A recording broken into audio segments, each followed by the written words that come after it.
തൃശൂർ അതിരപ്പള്ളിയിൽ വന്യമൃഗശല്യം തടയാൻ നിർമ്മിച്ചുകൊണ്ടിരുന്ന വൈദ്യുത വേലി കാട്ടാന തകർത്തു.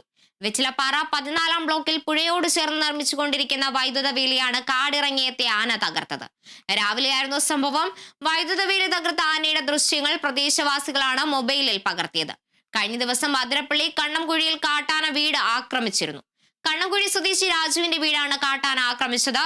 വീടിന്റെ പുറകുവശത്തെ ഭിത്തി കുത്തി തകർത്ത നിലയിലായിരുന്നു. ഇതിന് പിന്നാലെയാണ് വൈദ്യുത വേലിയും കാട്ടാന തകർത്തത്. നിരന്തരം വന്യമൃഗാക്രമണം നേരിടുന്ന ഒരു പ്രദേശമാണ് അതിരപ്പള്ളി.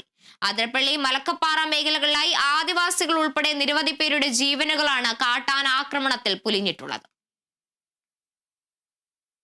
അതിരപ്പള്ളി പഞ്ചായത്തിൽ ഇപ്പൊ 12 കോടി രൂപയുടെ മുടക്കിയിട്ട് പണിത ഫെൻസിംഗ് ആണ് ഇപ്പോൾ കാണുന്നത്. ഇന്ന് കാലത്ത് ആന ചവിട്ടി മറിച്ച് കളയുകയും ചെയ്തു. ഇത് ഇട്ട് പോണതിനനുസരിച്ച് സ്ട്രോങ് കൂട്ടിയുള്ള ഫെൻസിങ് മെഷീനറികൾ വെച്ചാലേ ഇത് ഇതാവുള്ളൂ. ഈ 3 ലെയർ വലിച്ചതിനും താഴേക്ക് ഒരു സ്റ്റോപ്പറോ ഒന്നുമില്ല. വെറുതെ ഇങ്ങനെ ഒരു കമ്പി വലിച്ച് ഇട്ടിട്ട് കാര്യമില്ലല്ലോ, എയർട്ടായിട്ട് പോവുകയും ചെയ്യും. ഒരു സാധനം വെച്ച് പിടിപ്പിക്കാൻ പറ്റില്ല. അപ്പൊ കുരങ്ങ്, മലാണ്ണൻ, പന്നിമാനും പിന്നും ഫെൻസിങ്ങുമ്പോൾ നമുക്ക് നിർത്താം. ഇത് കുരങ്ങിനും മലാണ്ണനും ആനേനും ഒരു നിർത്തിയില്ല. ഗവൺമെന്റ് കാടടച്ച് വെടിവെച്ചിട്ടൊന്നും ഒരു കാര്യമില്ല. നിസ്സാര കാശും മുടക്കി ഇതുമാതിരി ചെയ്തിട്ട്, ഇത്ര കാശ് മുടക്കി ചെയ്തിട്ടൊന്നും ഒരു കാര്യമില്ല. അപ്പൊ അതിന്